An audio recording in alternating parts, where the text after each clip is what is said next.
4.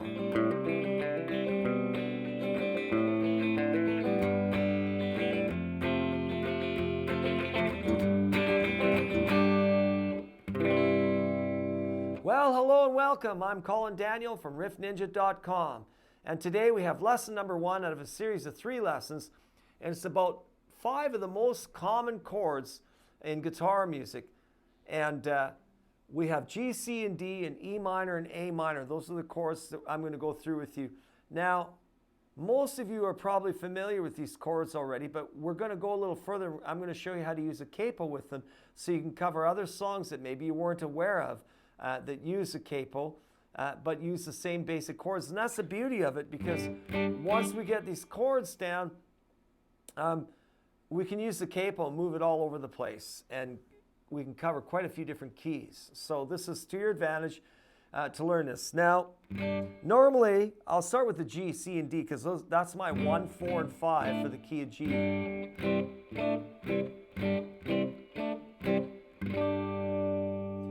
Now, I like to play my G with an extra added D on the, and that's on the 2nd string, 3rd fret.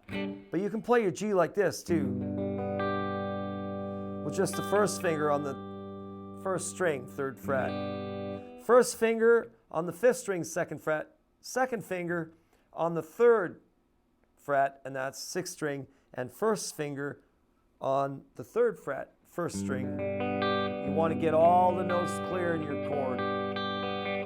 You'll find me going back to this G because I like this G. It's a personal preference thing. And that's with the same lower pattern for the G, where your 1st finger's on the 2nd fret, 5th string, and your 3rd finger's on the 3rd fret, 6th string. But then my 3rd finger, instead of going to the 1st string, goes to the 2nd string, and that's 3rd fret, and the pinky underneath it on the 1st string. And that gives me, it's still a G major, right? There's the C major. That's your 1st finger on the 2nd string, 1st fret. Your 2nd finger on the 4th string, 2nd fret, and your 3rd finger on the 3rd fret, and that is 5th string. And that's your basic C. I like to add the G bass note to it, so I'll take my 3rd finger and move it to the 6th string, 3rd fret, and then put the pinky where my 3rd finger was before on the 5th string, 3rd fret. And that's a C/G bass, which I really like because it's really a rich sounding chord. And now the D major. That's a pretty common chord, the D major. 1st finger on the 3rd string, 2nd fret. 2nd finger on the 1st string, 2nd fret, and 3rd finger on the 3rd fret, and that's 2nd string.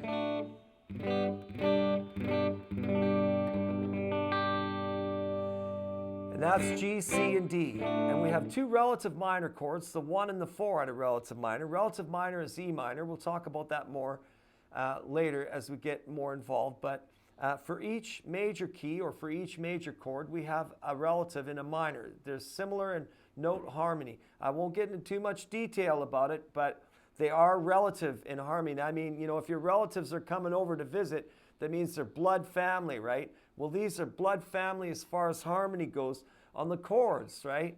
So we have 2 relative chords in minor besides the G, C, and D, and that's E minor and A minor. E minor is really common. You know, you should know this chord already even before you got to this lesson. But if you don't, there it is, right? And that's 2nd finger, 2nd fret, 5th string, and 3rd finger, 2nd fret, 4th string, all 6 strings. So when you play G, you use all 6 strings. When you play a C, you use 6 strings if you use with the G bass, and 5 strings if you use it with just the 5-string chord rather than the extra G bass. So that's the 5-string C, that's the 6-string C. And then D chord, you use 4 strings. E minor, all 6. And last but not least, the A minor chord.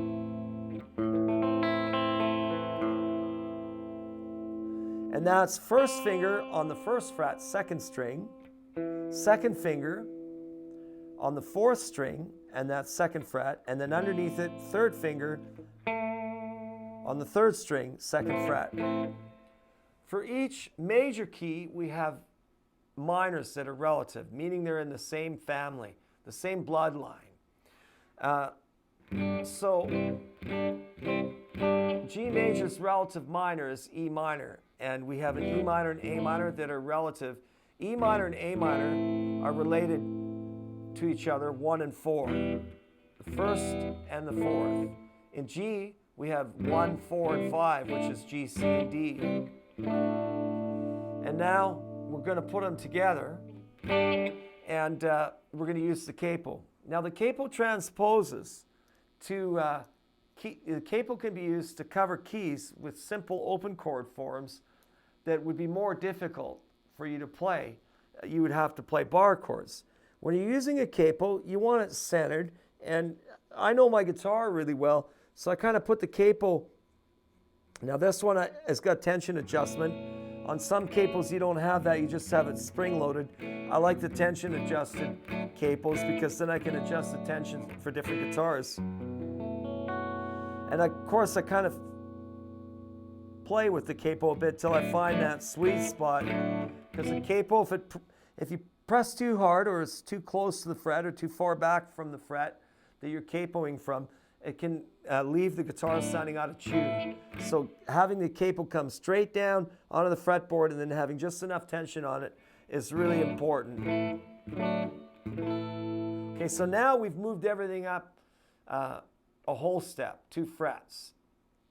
And we've got this chord progression that I want to show you, which is from the song Boom Like That, Mark Knopfler.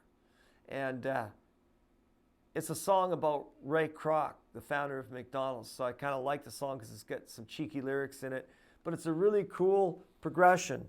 And it starts with the E minor, then goes to the G. Then instead of playing an A minor, they play an A suspended ninth, which is related to an A minor. It's a substitution of it. And then we go to the C. So it's E minor, G, A sus, and then C.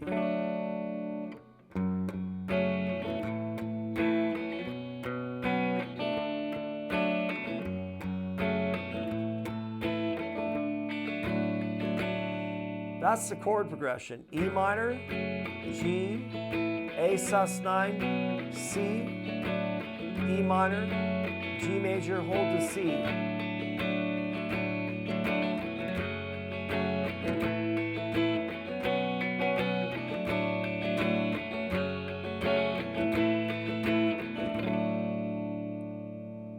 Now technically we're not in the key of E minor anymore, but it's easier to relate these chords in that manner.